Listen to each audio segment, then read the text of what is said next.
My name's Emily Ramo, and I am going to be doing a video blog on LGBT discrimination.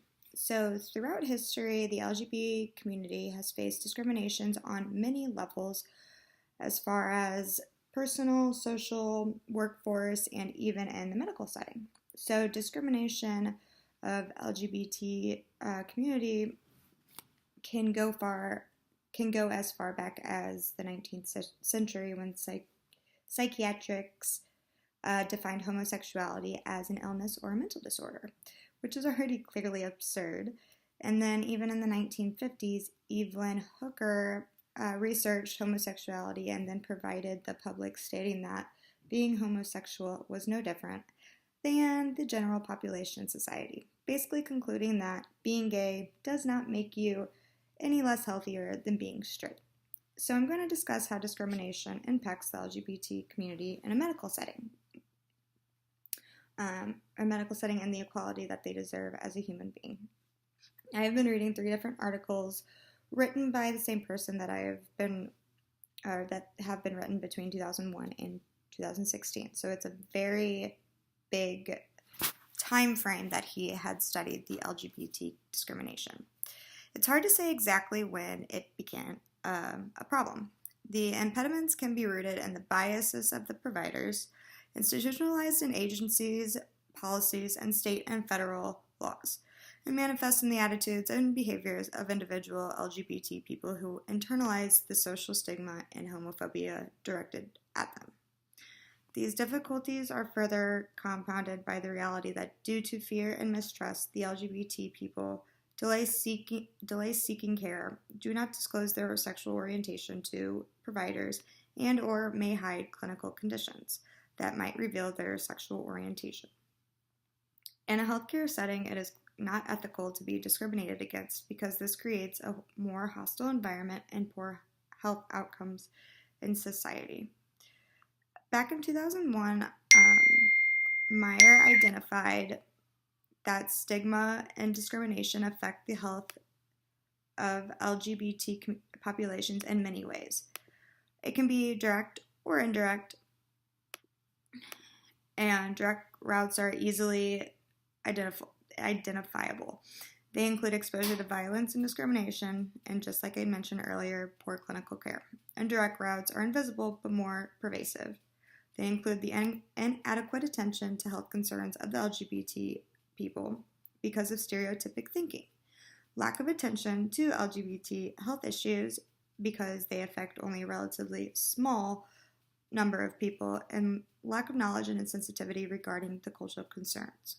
So next, I'm going to be interviewing someone who actually does not want to be viewed in the video, but I will be talking to him on the phone directly about ethical frameworks and how we can fix this issue.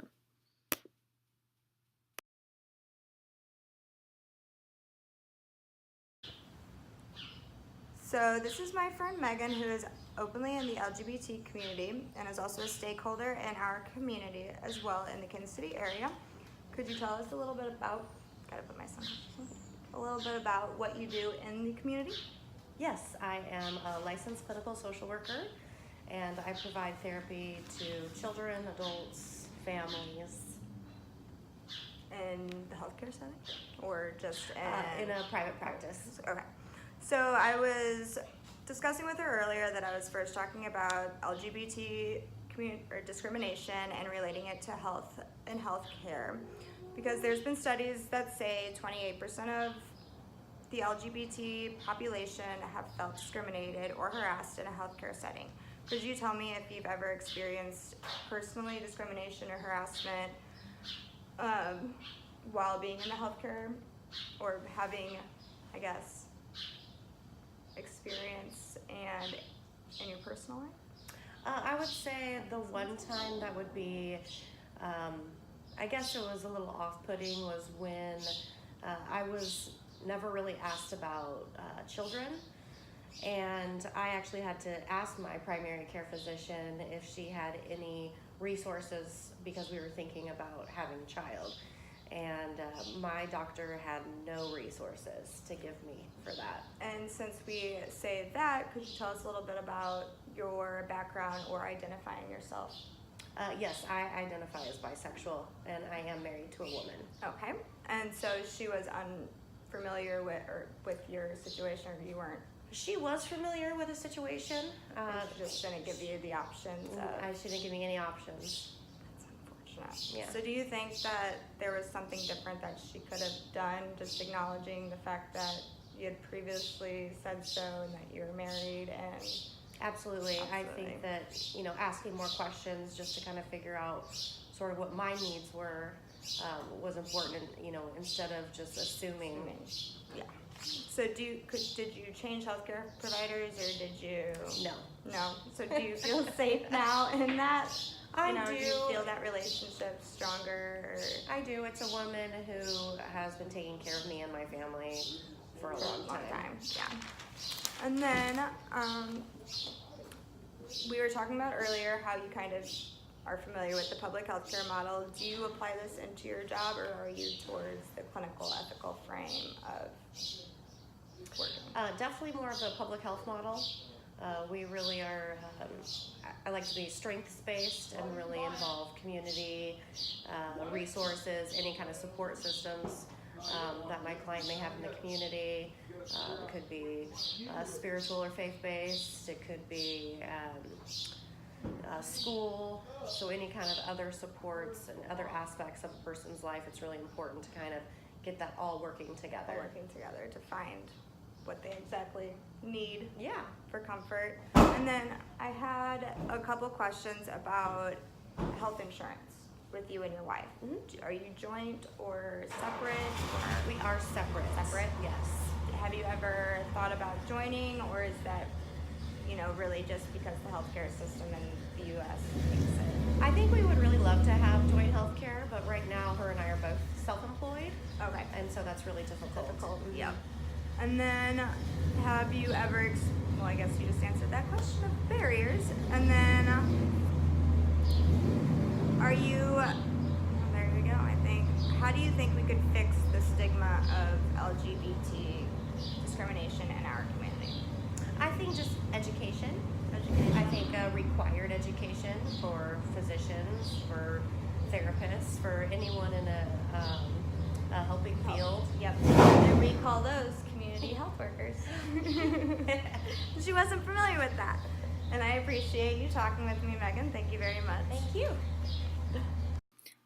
Also, while me and Megan were talking about what ethical framework fits this issue and why, we kind of were talking about the public health model of their ethical framework and focusing on them as a whole and not so much on their problems.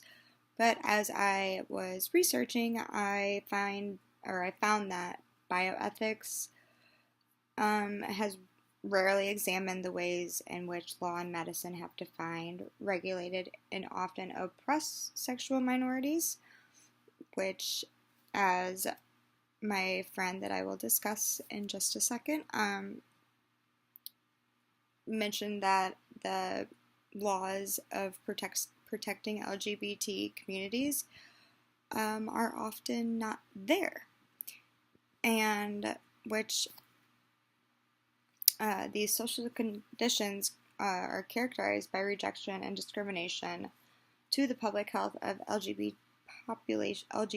populations that affect a wide range of issues that include the selection of research priorities, the design of public health preventions and intervention programs, the development of standards of care, access to care, and the provision of culturally sensitive care. So I just wanted to throw that in there as well.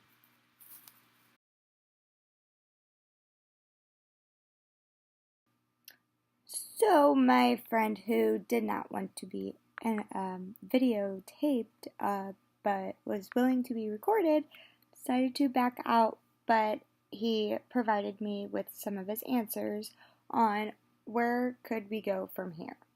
He does identify himself as gay, and he says he's actually never experienced discrimination. And he provided me with a couple of things that where we could possibly go, which is providing protection for discrimination against LGBTQIA communities, which Missouri and Kansas right now do not provide then any setting for that manner. Creation and expansion of LGBT clinics, improve our social conditions, and which could be more like our slang use. I know some people like to use words that I don't like to use. Create a more acceptable environment for LGBT populations, and speak out against inaccurate and harmful information pertaining to LGBT individuals, their lives, and their relationships. So I appreciate him giving me those recommendations on where we go from here, and of course, he backed out. But it's okay. Well, there you have it. Most of the LGBT population has been discriminated against in many different settings, but there are more than enough ways to destigmatize our society by enhancing our education, training, and attitude towards LGBT populations rather than isolate them to special settings. Thanks for watching.